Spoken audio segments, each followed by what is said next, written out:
Leerlo en esta tarde. Se encuentra en Génesis capítulo 3. El libro del Génesis es un libro extraordinario, un libro precioso. Los dos primeros capítulos nos hablan del poder creador de nuestro Dios, cómo con el poder de su poderosa palabra, valga la redundancia, creó todo lo que existe, todo lo que nuestros ojos pueden ver, incluso lo que nuestros ojos no pueden ver, pero que fue creado con el poder de su palabra. Animales, árboles, estrellas, planetas, incluido el hombre. Sin embargo, cuando vamos al capítulo 3, encontramos lo que alguien ha titulado la ruina. La ruina. Todo venía muy bonito, la creación, ¿verdad? Todo puesto en su sitio. Dios había suplido compañera idónea para el hombre, Dios había suplido los alimentos, Dios había suplido absolutamente todo. Pero, lamentablemente, en el capítulo 3 todo cambia. Y a partir del capítulo 3... las cosas van a ser muy diferentes. Para el hombre, para la mujer, para los animales, para la creación, para el mundo espiritual, absolutamente todo cambia. Empezamos a leer, si queréis, a partir del versículo 1. Estamos en Génesis capítulo 3, versículo 1, donde dice: pero la serpiente era astuta, más que todos los animales del campo que el Señor había hecho. La serpiente, no dice Satanás. Este animal tenía una característica que la Biblia destaca. Dice que era astuta. Y la palabra astuta y la palabra desnudo, que ahora vamos a leerla, es exactamente igual. Solamente que se pronuncia diferente, pero se escribe exactamente igual. Ahora hablaremos de ello. La cual le dijo a la mujer: ¿con que Dios os ha dicho no comáis del árbol del huerto? Y la mujer le respondió a la serpiente: del fruto de los árboles del huerto podemos comer, pero del fruto del árbol que está en medio del huerto, dijo Dios, no comeréis de él, ni le tocaréis, para que no muráis. Entonces la serpiente le dijo a la mujer: no moriréis, sino que sabe Dios que el día que comáis serán abiertos vuestros ojos y seréis como Dios, sabiendo el bien y sabiendo el mal. Versículo 6. Vio la mujer que el árbol era bueno para comer y que era agradable a los ojos y árbol codiciable para alcanzar la sabiduría, y tomó de su fruto y comió, y dio también a su marido, el cual comió así como ella. Entonces fueron abiertos los ojos de ambos y conocieron que estaban desnudos. Entonces cosieron hojas de higuera y se hicieron delantales. Y oyeron la voz del Señor Dios que se paseaba en el huerto al aire del día, y el hombre y su mujer se escondieron de la presencia del Señor Dios entre los árboles del huerto. Mas el Señor Dios llamó al hombre y le dijo: ¿dónde estás tú? Y él respondió: oí tu voz en el huerto y tuve miedo, porque estaba desnudo y me escondí. Y dijo Dios: ¿quién te enseñó que estabas desnudo? ¿Has comido del árbol que yo te mandé que no comieses? Y el hombre respondió: la mujer que me diste por compañera me dio del árbol y yo comí. Entonces el Señor Dios le dijo a la mujer: ¿qué es lo que has hecho? Y la mujer dijo: la serpiente me engañó y comí. Y el Señor Dios le dijo a la serpiente: por cuanto esto hiciste, maldita serás entre todas las bestias y entre todos los animales del campo. Sobre tu pecho andarás y polvo comerás todos los días de tu vida. Pondré enemistad. Ahora viene la primera profecía de la Biblia, la primera palabra profética que arroja un rayo de esperanza de que va a ser restaurado el hombre en el futuro, pero a un alto precio. Y la profecía dice así: pondré enemistad entre ti y la mujer, entre tu simiente y la simiente suya. Esta te herirá en la cabeza y tú le herirás en el calcañar. Y a la mujer le dijo: multiplicaré en gran manera los dolores de tus preñeces. Con dolor darás a luz los hijos y tu deseo será para tu marido y él se enseñoreará de ti. Y al hombre le dijo: por cuanto obedeciste a la voz de tu mujer y comiste del árbol que te mandé diciendo: no comerás de él, maldita será la tierra por tu causa, con dolor comerás de ella todos los días de tu vida. Espinos y cardos te producirá y comerás plantas del campo. Con el sudor de tu rostro comerás el pan hasta que vuelvas a la tierra, porque de ella fuiste formado, pues polvo eres y al polvo volverás. Y ahora es la primera vez que vemos al hombre que le pone nombre. Hasta el momento la llamaba mujer, varona, pero ahora le pone un nombre, Adán, a la mujer, y le llama Eva. Y aquí hay un juego de palabras que no se aprecia en español, Eva, por cuanto ella es madre de todos los vivientes, que viene de la raíz Hai, que significa vida. Y el Señor Dios hizo al hombre y a su mujer túnicas de pieles y los vistió. ¿Cuántos dicen amén? Muchas veces la gente se pregunta, pero bueno, ¿esto realmente fue así? ¿O esto es una forma alegórica, un poco rayando una especie de cuento para niños, para que sepamos más o menos lo que fue, lo que ocurrió o lo que no ocurrió? Es decir, ¿esto es literal o esto es alegórico? ¿Hubo realmente una serpiente que el diablo utilizó para hablar a través de ella? ¿Hubo realmente un árbol llamado el árbol de la vida y otro al lado llamado el árbol de la ciencia del bien y del mal? ¿Realmente el hombre y la mujer estaban desnudos en un lugar, en un paraíso, en una especie de huerto regado por 4 ríos, entre los ríos Éufrates y Tigris, que abarcaba desde Irak hasta Egipto? ¿Realmente eso existió? ¿Realmente hubo un hombre llamado Adán y Eva, y bueno, y todo esto del hombre de Cromañón, y el hombre de Java, y el hombre de Neandertal, y todo esto que es que la ciencia dice, y el tema de la evolución? ¿Todo esto es real o es una forma, repito, alegórica de contar una realidad? Bueno, de toda la vida, los creyentes, los que estudiamos la Biblia, hemos creído que el libro de Génesis es un libro que tiene una literalidad total y absoluta. Si nosotros ponemos en duda, si cuestionamos la literalidad del capítulo 3 del Génesis, por la misma regla de 3 tenemos que dudar de que el capítulo 1, el capítulo 2, el capítulo 4, el 5, así sucesivamente, también sea literal. Porque lo que no se puede hacer a la hora de estudiar un libro o un tema es utilizar 2 varas de medir. Nosotros aquí en Canarias, en España, en Europa, salvo en Inglaterra, tenemos unas medidas, ¿verdad? Metros, centímetros, kilómetros, etcétera. Pero si fuéramos a Inglaterra o a Estados Unidos o a otros países, ellos tienen otras medidas. Ellos trabajan con pulgadas, con yardas, con millas, etcétera. Nosotros trabajamos con otro tipo de medidas. Pero cuando usted va aquí a una ferretería, cuando usted va a un lugar para comprar herramientas, pues, en fin, las medidas usted las tiene que dar en las medidas que se usan aquí, no en las medidas con las que se puede trabajar en Inglaterra, en Estados Unidos o en cualquier otra parte del mundo. Cuando nos acercamos a la Biblia, no podemos decir, bueno, el capítulo 1, pues sí, hombre, es literal, porque tampoco me crea tanto problema, ¿no? El ver que Dios, con el poder de su palabra, pues fue creando progresivamente una serie de cosas, ahí pues casi no hay problema. Pero esto de la serpiente, del arbolito, que si comieron, que si no comieron, pues como choca un poco con nuestra especie de racionalidad, pues entonces decimos, bueno, esto tiene que ser algo alegórico, no puede ser algo real. Tendríamos un gravísimo problema si comenzamos a interpretar un capítulo literal, otro alegórico, uno literal, otro alegórico, porque entonces, ¿quién es el que establece que este es literal? ¿Quién es el que establece que este es alegórico? ¿Tú?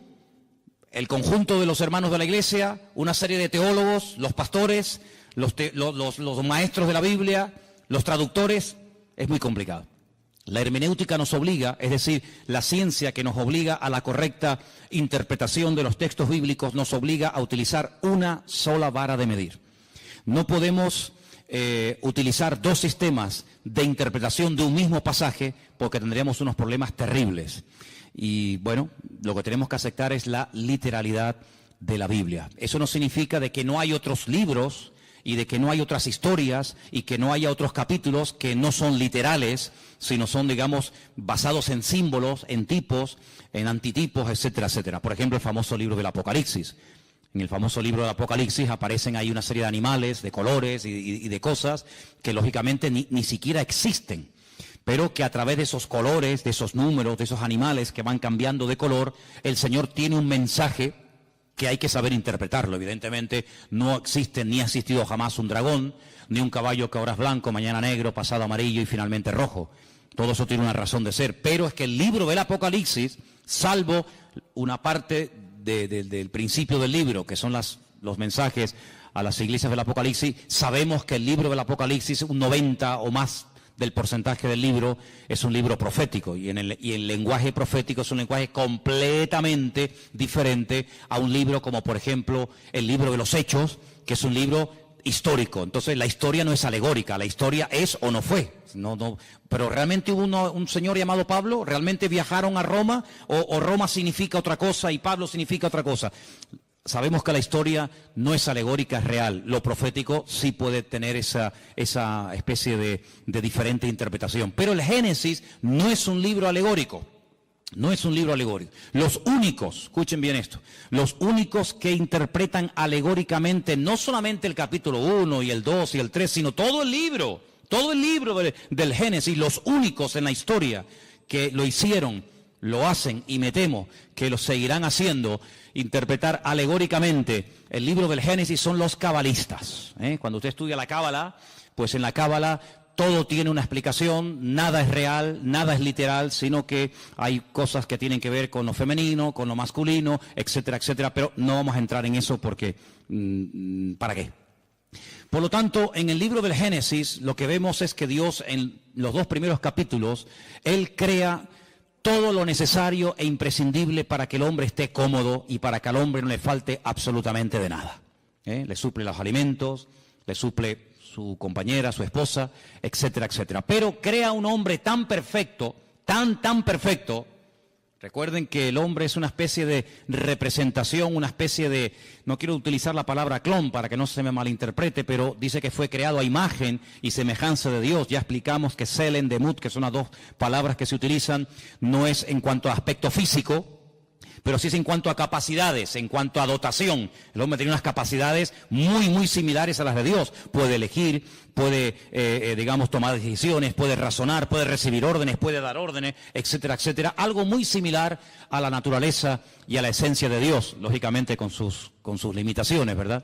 Pero lo crea tan perfecto que le da la capacidad de poder rebelarse en contra de su Creador. ¿Por qué Dios lo hizo así? Bueno, eso se lo preguntaremos en su momento al Señor. Tal vez nosotros lo hubiéramos hecho de otra manera, pero no significa que el hecho de que Dios le haya dado, que haya dotado, que haya capacitado tanto a uno como a otro, tanto al hombre como a la mujer, con la capacidad de rebelarse contra su Creador, no significa ni mucho menos que Dios se equivocó o que Dios le hizo mal. Esa era la voluntad de Dios, y la voluntad de Dios, dice Romanos 12, es santa, agradable y perfecta. Y si así no fuera, entonces sí podríamos tachar o sí podríamos cuestionar a Dios de ser más que un Dios de amor, más que un creador de robots, un creador de clones, un creador de seres incapaces de rebelarse, sino que le aman y le obedecen, porque aunque quisieran dejar de amarle o dejar de obedecerle, no pueden, porque Dios no los ha capacitado para ser rebeldes. Todo lo contrario. El hombre se rebeló. El hombre le creyó más a lo que Satanás le decía que a lo que Dios dijo. Fijaros que en ningún momento, y esto es algo interesantísimo, hermano, en ningún momento Satanás cuestiona la existencia de Dios. En ningún momento dice cosas como Dios, ¿y ese quién es? Pero si Dios no existe, en ningún momento cuestiona Satanás la existencia de Dios, sino lo que cuestiona, lo que pone en tela de juicio, no es la existencia de Dios, sino las órdenes, las limitaciones que Dios ha puesto. Que Dios te ha dicho, luego ya Dios existe, lo da por hecho.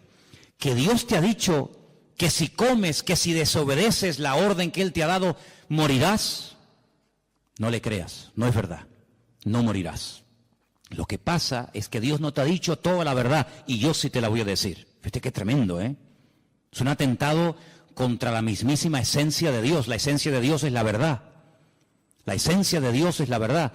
Yo no lo voy a hacer ahora, pero si yo les trajera, que lo tengo por ahí fotocopiado, allí en el cuartito de la oración lo podéis ver, el capítulo 1 del Génesis, si comenzáramos a sumar una serie de palabras, continuamente, en todo el capítulo 1 y en todo el capítulo 2, continuamente aparece, después de leer ciertas y determinadas frases o textos, la palabra verdad.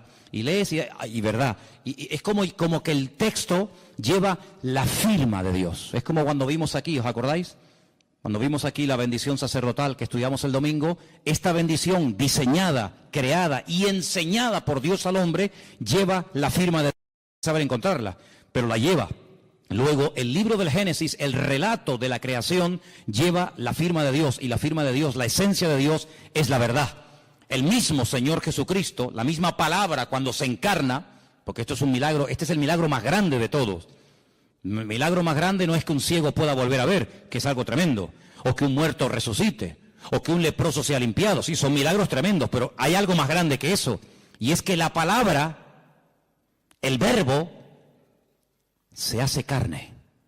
Eso es lo más grande que hay, y sobre esa verdad hemos estudiado también en las últimas semanas. Juan basa toda la explicación de su evangelio diciendo, y el verbo que era Dios se hizo carne, habitó entre nosotros y vimos su gloria, gloria como del unigénito del Padre. Sí, eso es algo tremendo, porque que la Biblia de repente haga así ¡fum!, y se convierta en carne, pues eso es lo que ocurrió. El Señor Jesucristo se hizo carne y habitó entre nosotros. Y dice la Biblia, y si alguno cuestiona eso, si alguno no es capaz de confesar, dice Juan, es muy claro en esto, si alguno no confiesa que el verbo, que la palabra se hizo carne, ese es mentiroso, y ese es el espíritu del anticristo. Qué tremendo, Por eso dice, ¿queréis probar los espíritus? Cuando dice Juan, no me estoy yendo del tema, ¿no? Pero solamente para remarcar un poco esto, dice, probar los espíritus, porque no todo espíritu es de Dios. Y uno dice, bueno, ¿y cómo pruebo? ¿Y cuál es la prueba? Dice, dile, ¿crees que Jesucristo, crees que el verbo ha venido y se ha hecho carne?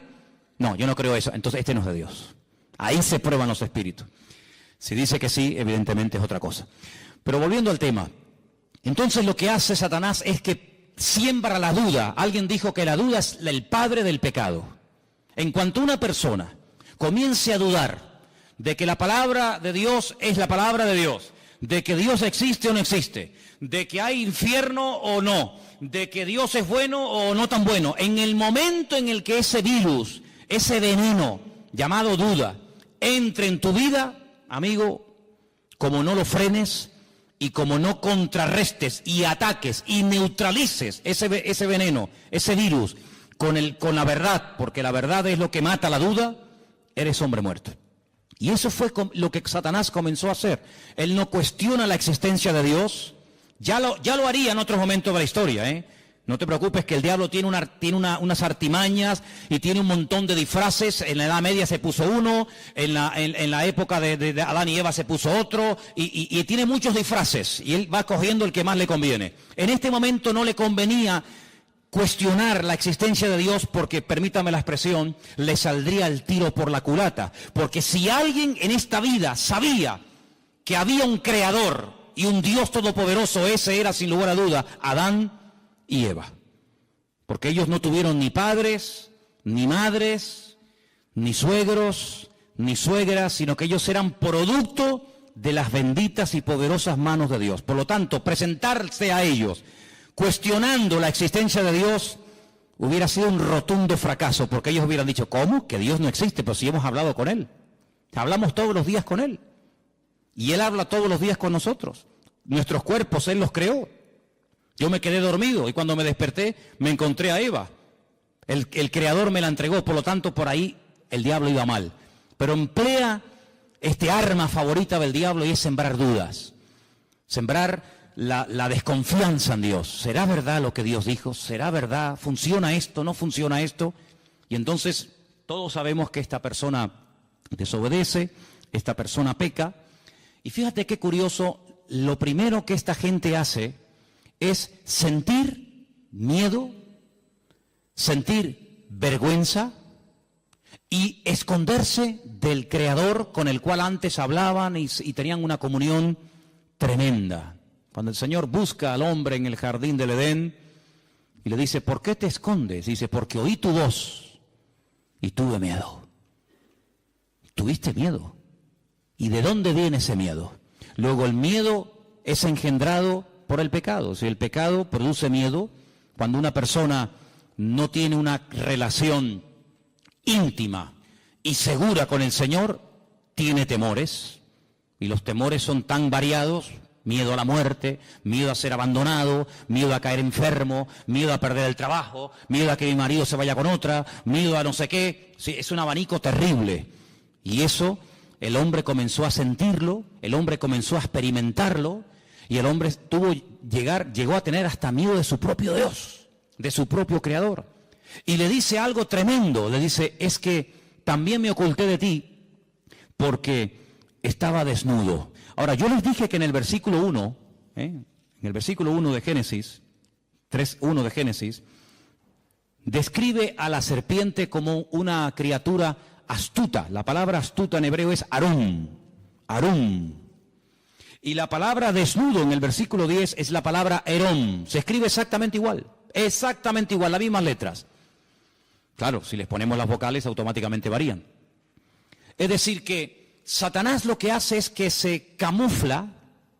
Satanás lo que hace es que utiliza este animal que ya tiene en su naturaleza, en su esencia, el ser un animal astuto. Fíjate qué tremendo, ¿no? Jesús dice en el Sermón del Monte que la serpiente es astuta y las palomas son sencillas, es decir, que describe la esencia de la serpiente como un ser astuto. Y entonces lo que Satanás hace es utilizar a este animal porque no se puede presentar tal y como él es. Ahora, aquí hay que pararnos y comenzar a hacernos una serie de preguntas muy interesantes.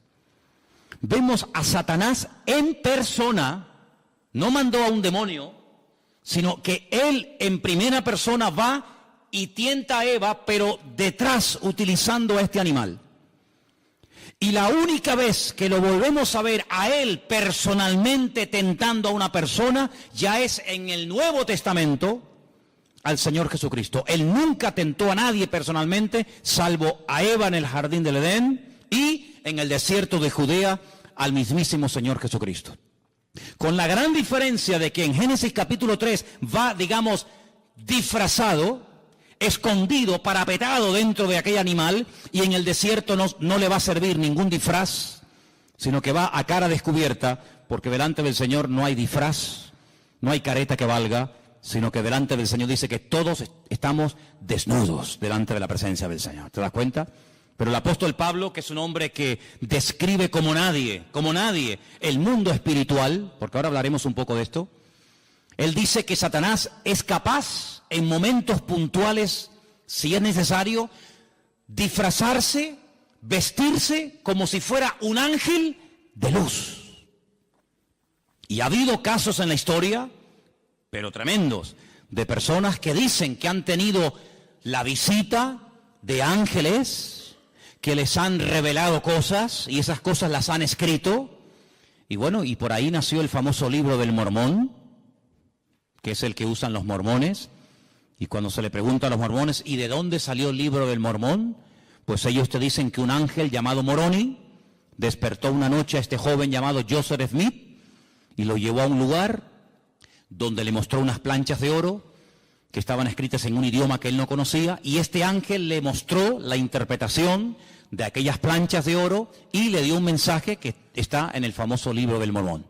Y otra persona que presume de que un ángel del cielo bajó y le daba revelaciones es nada más y nada menos que el falso profeta llamado Mahoma, porque Mahoma es un falso profeta, ¿verdad?, que dice que recibió las enseñanzas de un ángel, pero un ángel evidentemente que no era un ángel de Dios, era un demonio, porque el apóstol Pablo dice en Gálatas capítulo 1 que si un ángel del cielo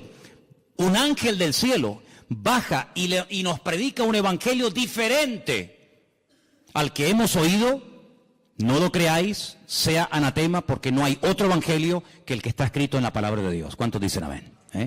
Así que en momentos puntuales Satanás incluso ha sido capaz de disfrazarse y de hacerse pasar como un ángel bueno, un ángel de la guardia, un ángel que viene a darte buenas vibraciones, buena energía, como dicen algunos por ahí. Ahora, fijaros qué interesante, porque Adán y Eva no tenían conocimiento, y esto es muy importante y yo sinceramente nunca lo he oído.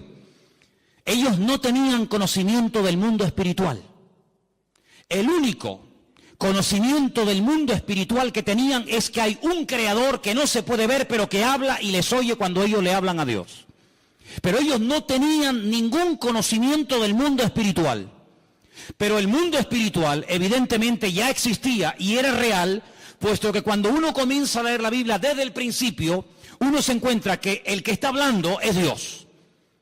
Más adelante encontramos que Dios crea a un hombre. De ese hombre extrae a una mujer. Y encontramos a Dios, al hombre y a la mujer. Capítulo 1 y capítulo 2. Pero cuando vamos al capítulo 3 nos encontramos que ya no hay 3, ahora hay 4. Ahora seguimos teniendo evidentemente al Creador, a Dios, a Eva, a su marido Adán y a Satanás, utilizando a esta serpiente. Y la pregunta lógica es, ¿dónde dice en Génesis 1 o en Génesis 2 cuándo fue creado este personaje? Porque no vemos en ningún momento en el libro del Génesis, ni en Éxodo, ni en Levítico, ni en Número, ni en Deuteronomio, no vemos en ningún momento que este ser existía. Sin embargo, la palabra de Dios en Ezequiel capítulo 28, ahora leeremos algunos versículos, el Señor dice que este querubín, lo llama así, querubín protector, grande y protector, estuvo en el jardín del Edén. Luego hay una creación que no se relata en Génesis capítulo 1 ni en Génesis capítulo 2, pero que ya existía.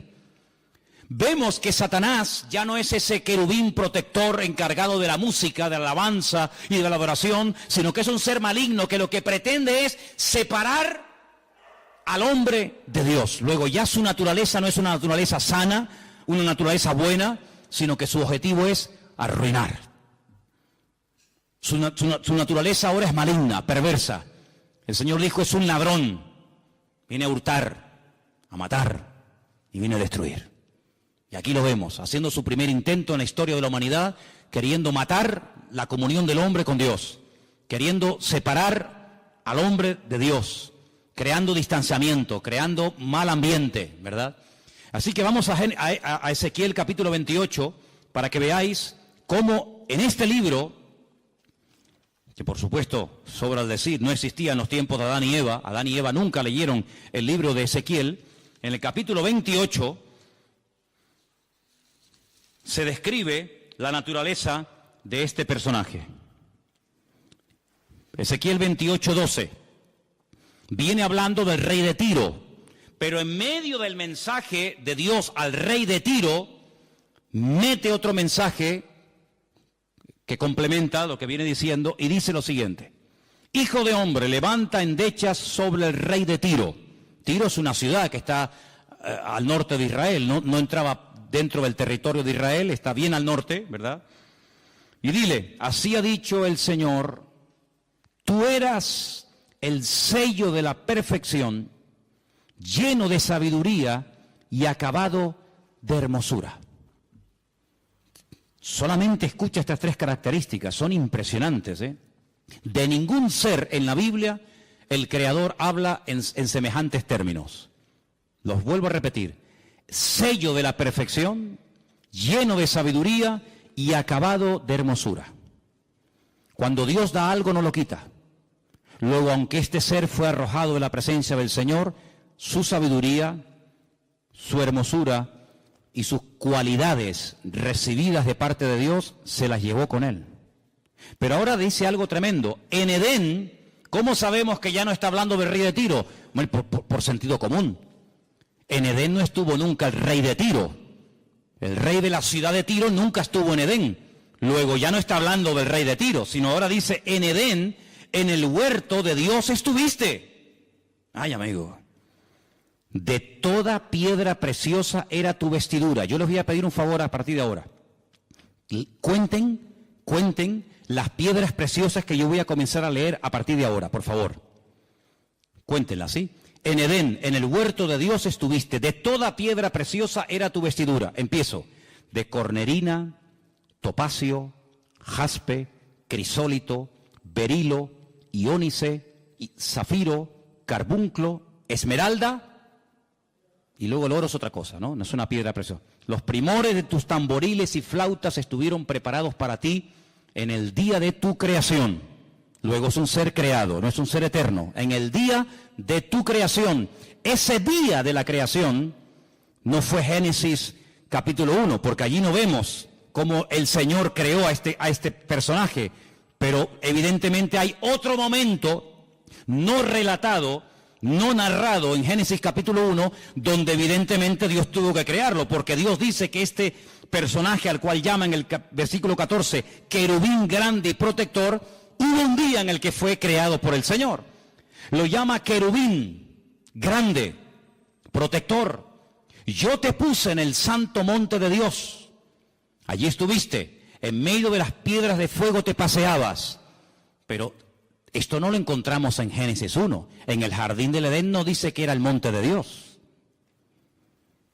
¿Qué te parece? Luego está describiendo otro sitio. El jardín del Edén era el sitio para el hombre. Y hay otro sitio que se está describiendo aquí, que era el sitio donde Dios estaba, donde Dios vivía y donde estaba este personaje. Y sigue diciendo la Escritura, perfecto. Perfecto también es la palabra completo, ¿vale? La misma palabra shelem es igual para perfecto que para completo. Así que si quieren leer completo eras o perfecto eras, da igual. En todos tus caminos, desde el día, le vuelvo a repetir, que fuiste creado hasta que se halló en ti maldad. Amigo, a causa de la multitud de tus contrataciones fuiste lleno de iniquidad y pecaste. ¿Y ahora qué dice aquí? Por lo que yo te eché. ¿Quién lo echó? El Creador. Yo te eché. ¿De dónde? Del monte de Dios. Y te arrojé de entre las piedras de fuego, oh querubín protector. Y ahora lo vemos en Génesis capítulo 3, a este personaje que antes estaba en la presencia del Señor, ahora lo vemos en el jardín del Edén tentando a Adán y tentando a Eva. Qué tremendo, ¿no? Y dice aquí, se enalteció tu corazón a causa de tu hermosura. Increíble, cómo tenía que ser este personaje, ¿eh? Lo más hermoso. Corrompiste tu sabiduría a causa de tu esplendor. Yo te arrojé por tierra. Delante de los reyes te pondré para que miren en ti. Con la multitud de tus maldades y con la iniquidad de tus contrataciones profanaste tu santuario. Yo pues saqué fuego de en medio de ti, el cual te consumió y te puse en ceniza sobre a los ojos de todos los que te miran. Todos los que te conocieron de entre los pueblos se maravillarán sobre ti, espanto serás y para siempre dejarás de ser. Fíjate que lo llama querubín, pero la palabra querubín en Génesis 1 no aparece. La palabra querubín en Génesis 2 no aparece. La primera vez que aparece en la Biblia la palabra querubín, ahora vamos a decir que es un querubín, aparece en Génesis capítulo 3. Volvamos a Génesis 3. Concretamente el último versículo. Génesis 3, el último versículo. Y dice así, echó pues fuera al hombre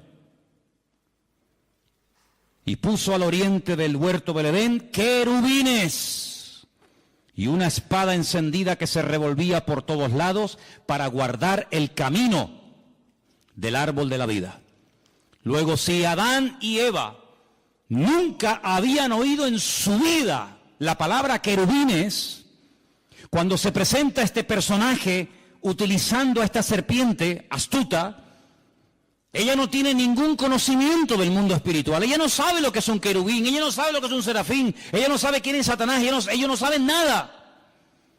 Pero ellos estaban capacitados para discernir que esta tentación, este ataque, no provenía de Dios. Primero, porque está contradiciendo a la palabra. Dios dijo, si comes, morirás. Y este me está diciendo que no moriré. Luego, ¿a quién le creo? ¿A mi Creador y a mi Señor? El que me ha creado, el que me ha demostrado que me ama, el que ha creado un mundo maravilloso para mí, o a este que no sé quién es y de dónde ha salido. Ahí hay un dilema y una tentación. Eso es lo que es ponerte entre la espada y la pared, decir, ¿a quién le creo? ¿A Dios o al horóscopo? ¿A lo que dice mi Señor en su palabra? ¿O a lo que dicen las noticias en la televisión? ¿A lo que dice el santero que echa las cartas y el brujo que no sé qué y no sé cuánto? ¿O le creo a mi Señor? Amigo, tú verás. Lamentablemente tengo que decir que Satanás sembró el veneno de la duda, de la incertidumbre, de la desconfianza en el corazón de Eva y le creyó más a este que no sabía quién era y de dónde había venido que a su Señor y a su Creador. Y cuando uno no cree la verdad, se convierte en un esclavo. Aquí arriba tenemos un texto, son palabras de Cristo. Él dijo, conoceréis la verdad y la verdad os hará libres. ¿Cuántos dicen amén? Cuando tú prefieres creer a tus mentiras y a tus rollos y a tus excusas y a tus argumentos, quieras o no quieras, te conviertes en un esclavo. En un esclavo de tus pasiones, en un esclavo de tus mentiras, en un esclavo de lo que te han dicho o de lo que tú crees que es. Cuando tú cuestionas lo que dice la Biblia, ¿y por qué Dios dice blanco si yo veo que es gris? Bueno, lo que tú veas es una cosa y lo que Dios dice es otra.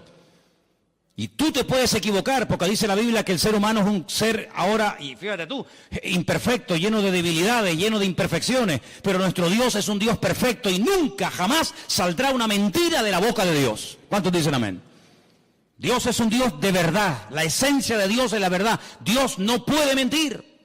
Va en contra de su naturaleza. Hay cosas que a Dios no le afectan, la mentira. Dios no puede mentir. La tentación, a Dios no le tienta nada. Dice, si Él no es tentado por nada, ni por nadie, Él tampoco puede tentar a nadie. Así que cuando tú seas tentado, no digas que Dios te está tentando, sino que tú estás siendo tentado porque le has dado lugar a una serie de circunstancias que estás creando el caldo de cultivo propicio para caer en la red. Pero Dios no tienta a nadie. Una cosa es que Dios te pruebe y otra cosa es que Dios te esté tentando. Cuidado. La prueba es para fortalecerte, para acercarte a Él. La tentación es al revés, para separarte y para que caigas y para que cuestiones pues la asistencia, el amor, la misericordia, la bondad o lo que sea de parte del Señor. Así que vemos que esta mujer, al no tener conocimiento del mundo espiritual, crea este personaje que, repito, no sabe de dónde ha salido y que encima le lleva la contraria al Señor. Pero tú y yo no tenemos esa excusa para pecar. Porque tú y yo tenemos muchísimo conocimiento del mundo espiritual, ¿sí o no? Si tú le dices a Adán y a Eva, Satanás, dice, no sabían quién era. Pero si yo te digo a ti, el diablo, Satanás, el padre de mentira, ¿sabes quién es o no? Amigo, hay un conocimiento que tú tienes que ni Adán tenía. Y por eso dijo alguien en cierta ocasión que el terreno de Satanás es la ignorancia. Cuanto más ignorante sea, más fácil se lo pones al diablo para que te engañe. Ah, que yo no sabía, por eso caíste. Pero ahora nosotros no tenemos la excusa de decir, es que yo no sé lo que son los demonios, yo no sé quién es el diablo, yo no sé. No, sí sabemos, claro que sabemos, hombre, que sí sabemos. Mira, el mundo espiritual, quien mejor lo describe, si a alguien le interesa este tema, es sin lugar a duda el apóstol Pablo.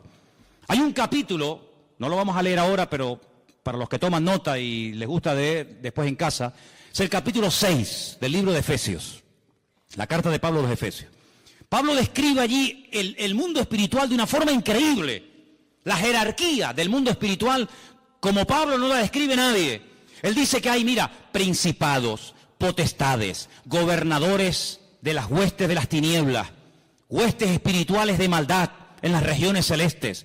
Si te vas al libro de Ezequiel, te encuentras, por ejemplo, en Ezequiel capítulo 28, los versículos 13 y 14, te encuentras a los querubines, que en Ezequiel 1 los llama los seres vivientes. Cuando tú oigas la palabra seres vivientes, son los querubines.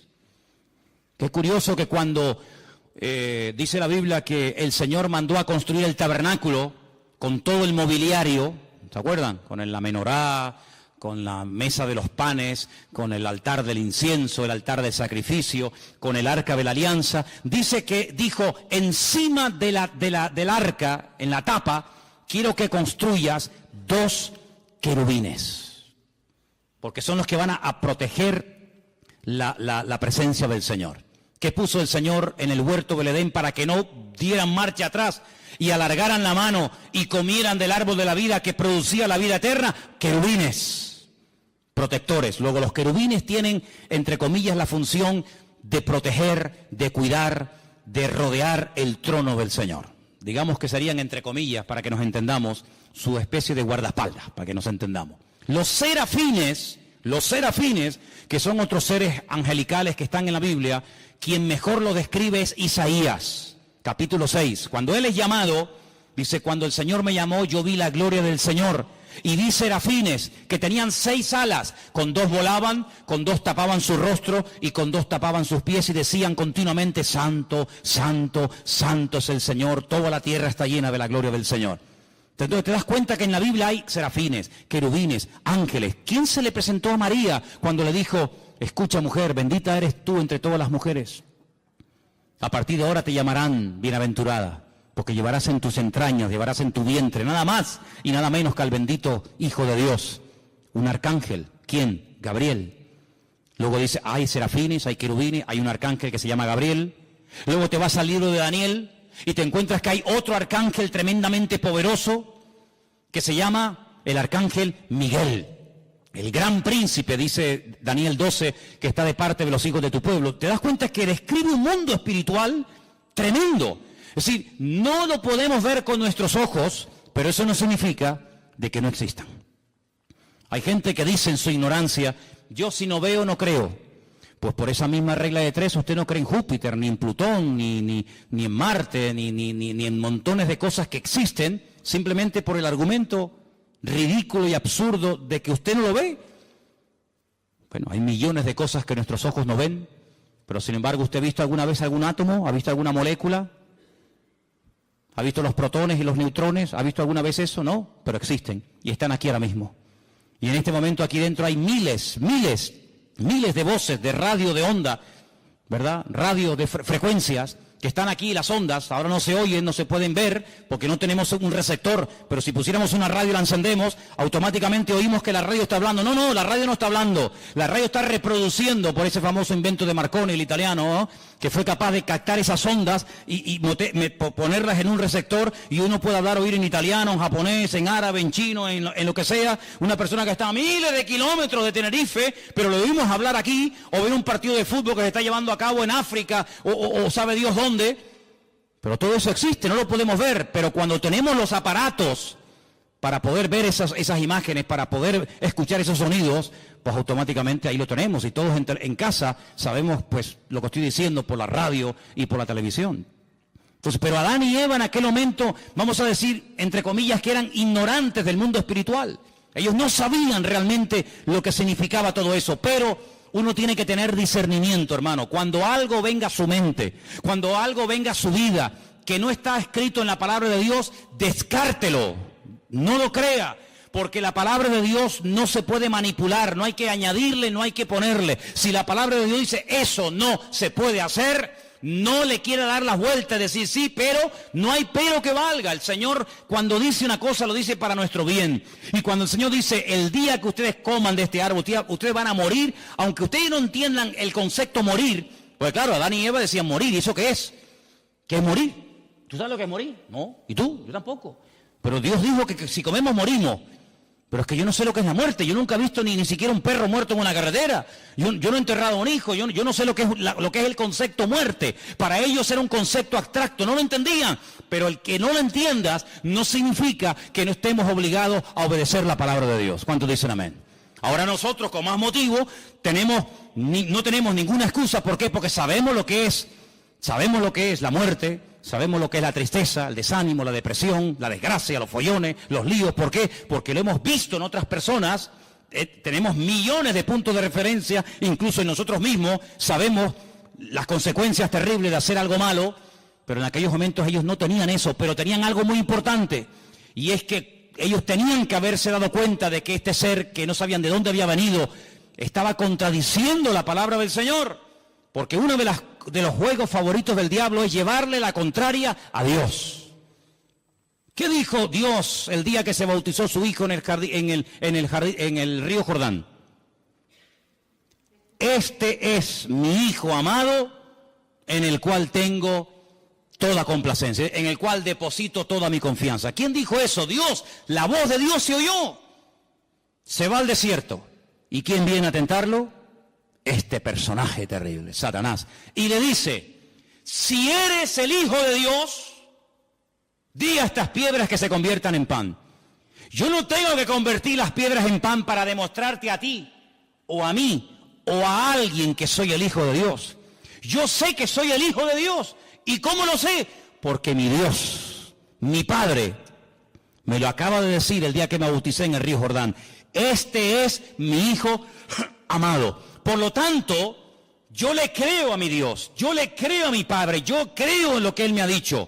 Y si nosotros tenemos esa fe y estamos agarrados a la palabra, cuando viene una mentira, cuando viene una herejía, cuando viene un mal pensamiento, cuando viene algo que contradice a la palabra, automáticamente, hermano, aunque no sepamos lo que puede pasar, aunque no entendamos todo, decimos no, esto no es de Dios. ¿Por qué? Porque va en contra de la palabra del Señor. Y nada más, y con eso tendría que sobrarnos todo lo demás. Ahora, varias cosas ocurrieron allí. Antes de ser expulsados, Dios confronta al hombre con su pecado y le dice, mira, a partir de ahora vas a darte cuenta de que la tierra no produce con la fuerza que producía antes. Tu mujer, cuando dé a luz, va a comenzar a sufrir dolores en el momento del parto. Y tú vas a comenzar a sudar. Luego se ve que antes no sudaba. Tú vas a comenzar a perder humedad. Tú vas a comenzar a secarte. Y vas a tener que reponer los líquidos, porque como no repongas líquido te deshidrata y te puedes morir. Entonces hay una serie de consecuencias en el mundo espiritual, en el mundo natural, en el mundo físico, que van a cambiar a partir de ahora. Pero cuando yo te eche del jardín del Edén, no te vas a ir como yo te puse aquí. Yo te puse aquí desnudo, pero tú te vas a ir vestido. Porque hemos leído esta noche, en el capítulo 3, versículo 21, que el Señor los cubrió con pieles de animales y los vistió. Y esto es una lección objetiva que Adán y Eva captaron al momento. Animales inocentes han tenido que morir por mi culpa. Ahora entienden lo que es morir. Cuando ellos vieron a esos pobres animales, yo no sé si eran ovejas, si eran cabras, yo no sé lo que eran.